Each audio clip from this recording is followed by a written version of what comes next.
ನಮಸ್ಕಾರ.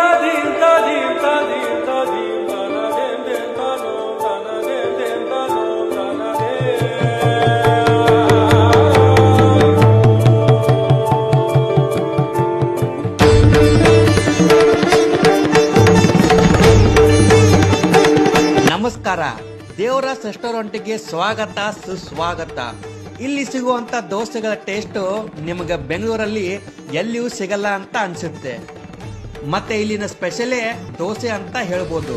ಮತ್ತೆ ನಾನು ಕೂಡ ಆರ್ಡರ್ ಮಾಡಿದೆ ಒಂದು ಫಸ್ಟ್ ಕ್ಲಾಸ್ ಮಸಾಲಾ ದೋಸೆ ಮತ್ತೆ ಬೇರೆ ಬೇರೆ ದೋಸೆಗಳನ್ನ. ಟೇಸ್ಟ್ ಮಾತ್ರ ಸೂಪರ್ ಆಗಿತ್ತು. ಮತ್ತೆ ನಂಬರ್ 1 ದೋಸೆ ಅಂತಾನೆ ಹೇಳ್ಬೋದು. ಮತ್ತೆ ಇದ್ರ ಜೊತೆ ಪಾಲ್ಕೋವಾ ಬನ್ ಅಂತಂದು ಟೇಸ್ಟ್ ಮಾಡಿದೆ. ಇದ್ರ ಟೇಸ್ಟ್ ಅಂತೂ ಸೂಪರ್ ಆಗಿತ್ತು. ಸೊ ನಮ್ಮ ಬೆಂಗಳೂರು ಏನು ವೇಟ್ ಮಾಡಾಕುಂತೀರಿ, ಇದ್ರ ಲೊಕೇಶನ್ ಬಂದ್ಬಿಟ್ಟು ರಾಜಾಜಿನಗರದಲ್ಲಿದೆ. ಸೊ ನಿಮ್ ಫ್ರೆಂಡ್ಸ್ ಫ್ಯಾಮಿಲಿ ಎಲ್ಲರನ್ನು ಕರ್ಕೊಂಡು ಒಂದ್ಸಲನಾದ್ರೂ ಈ ರೆಸ್ಟೋರೆಂಟ್ಗೆ ವಿಸಿಟ್ ಮಾಡಿ. ಓಕೆ.